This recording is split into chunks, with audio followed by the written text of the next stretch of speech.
Combien de fois avez-vous certainement déjà entendu ce conseil? Si vous êtes dans une relation toxique, si votre partenaire vous manipule, fuyez, partez immédiatement. Ce conseil part d'une bonne intention. Cependant, faites attention. Partir, oui, mais pas précipitamment.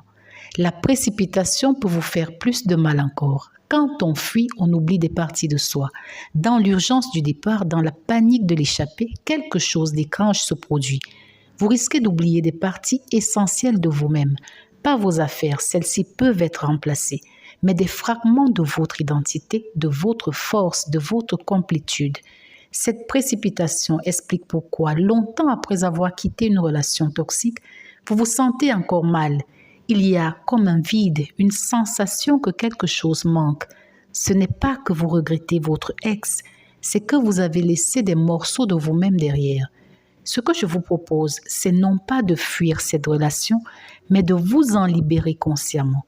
La fuite est une réaction de survie, souvent chaotique, alors que la libération consciente est un acte de reprise de pouvoir, organisé et réfléchi. Libérez-vous de cette relation en 3 étapes. La première étape, c'est la gratitude. Avant même de penser à vos bagages ou aux finances, soyez reconnaissant à la vie de vous avoir permis de prendre conscience que vous étiez victime de manipulation.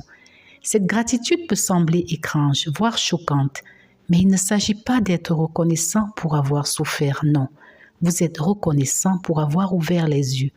Beaucoup de personnes meurent littéralement ou métaphoriquement sans jamais réaliser qu'elles étaient manipulées. Elles passent leur vie entière à chercher ce qui cloche chez elles, à se demander pourquoi elles ne sont jamais assez bien. Pourquoi l'amour fait si mal? Mais vous avez vu.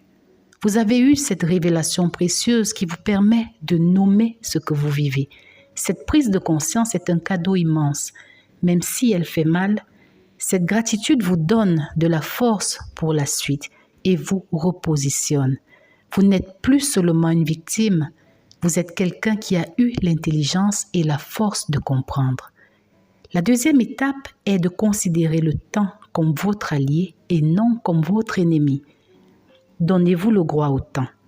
Si vous avez passé des mois, des années avec cette personne, vous pouvez bien prendre quelques semaines de plus pour préparer votre départ de manière stratégique. Cette patience n'est pas de la lâcheté, c'est de la stratégie. C'est choisir de partir de façon à ne rien laisser derrière vous, à récupérer tous les morceaux de vous-même avant de fermer cette porte définitivement. Pour cela, vous devez vous arranger de telle sorte que l'autre ne s'en aperçoive pas. Les manipulateurs ont des antennes très développées pour détecter quand leur proie s'échappe. Ils peuvent alors intensifier leur contrôle ou leur violence. Votre discrétion est votre première protection. La troisième et dernière étape vous prépare concrètement au départ. Commencez par vous préparer moralement en acceptant que la rupture ne sera pas facile.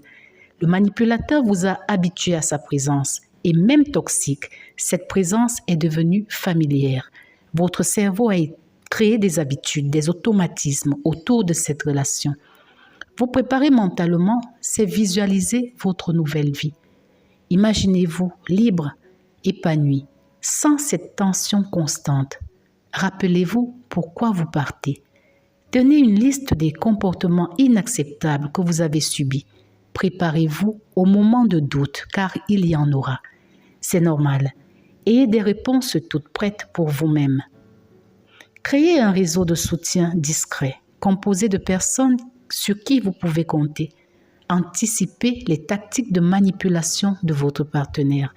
Il va certainement alterner entre des promesses de changement, des déclarations d'amour désespérées, les menaces subtiles ou directes, la victimisation et l'isolement pour vous couper de vos soutiens.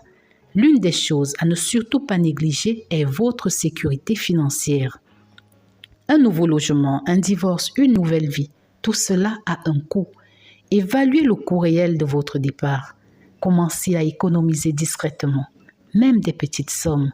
Explorez vos options de logement. Rassemblez vos documents importants et préparez un sac d'urgence au cas où vous devriez partir plus tôt que prévu. J'ai élaboré un guide complet, bientôt disponible, pour vous aider, étape par étape, à quitter une relation toxique la tête haute.